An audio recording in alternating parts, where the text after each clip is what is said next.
Hi అందరూ, ఎలా ఉన్నారు? ఇది Saturday blog in Kadapa. Saturday weekend కదా, ఇంకేముంది, సినిమాకి అయితే వచ్చేసాను హిట్ 3 అయితే సినిమా అంతా ఇన్స్టాగ్రామ్లోనే రీల్స్లోనే లీక్ అయిపోయింది అనుకోండి. కానీ కంపల్సరిగా ఇది థియేటర్ వాచ్ మూవీనే అనమాట. చాలా బాగుంది సినిమా, అయితే సూపర్గా ఉంది. నాని కోసం సినిమా ఒకసారి కాదు 2 సార్లు చూడొచ్చు, అంత పిచ్చెక్కిచ్చేసినాడు యాక్టింగ్తో. సూపర్గా ఉన్నాడు కూడా. ప్రతి ఒక్క సినిమాకి అయితే ఇంప్రూవ్మెంట్ అయితే మామూలుగా లేదనుకోండి. ఇంకేంటంటే మధ్యలో బ్రేక్లో మేము ఒక స్వీట్ కార్న్ పాప్కార్న్ అయితే తీసుకున్నాము. ఓవరాల్గా అయితే సినిమా అయితే బ్రూటల్లీ కిల్డ్ అనమాట. చాలా బాగుంది సినిమా అయితే. ఇంకా సినిమా అయిపోగానే మేము 9:30కి అలా అయితే ఇక్కడ వైవి స్ట్రీట్లో రాజలక్ష్మి దోశ పాయింట్ అనేది ఒకటి ఉంటుందన్నమాట.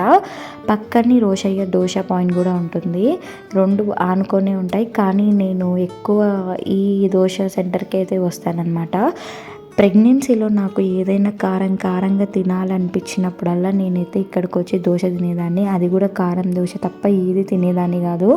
అప్పుడు 3 years బ్యాక్ కారం దోశ 25 రూపీస్ ఉంది. ఇప్పుడైతే 45 చేసినాడనమాట.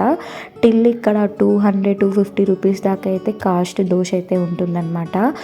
ఇక్కడైతే నూనెలో దోశ అయితే ఉంటుందన్నమాట.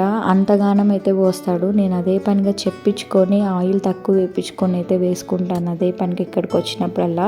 కానీ ఎప్పుడో ఒకసారి అయితే తినచ్చు, చాలా బాగా చేస్తాడు. ఇంకా పప్పుల పొడి వేసి లాస్ట్ అయితే ఇచ్చేసాడనమాట. మరీ అంత పతలాగా ఉండదు దోశ, మరీ అంత తిక్కుగా కూడా ఉండదు, మీడియం కన్సిస్టెన్సీతో అయితే ఉంటుంది. చట్నీ అయితే హైలైట్, ఇక్కడ చాలా చిక్కగా అయితే ఇస్తాడనమాట. వేడిగా దోశ అయితే తినేసాము. ఇంకా అంతగానం వేడిగా తిన్నప్పుడు చల్లగా ఏదైనా తాగాలనిపిస్తుంది కదా, అదే రూట్లో బిల్టర్ దగ్గర ఇంకా ఇక్కడ కూల్ డ్రింక్ బండి దగ్గర అయితే ఆపేసాను. ఇక్కడ గోండు కటీరా పాలు అని చెప్పాను కదా, చాలా ఫేమస్ అనేసి. ఇంకా అదైతే ఒకటి తీసుకొని అయితే తాగుతున్నాను అనమాట. బాడీకి చాలా మంచిది గోండు కటీరా. ఇంకా అలా అయితే తాగేసి ఇంటికైతే వెళ్ళిపోయాము. వీడియో కానీ నచ్చితే please like, share and subscribe.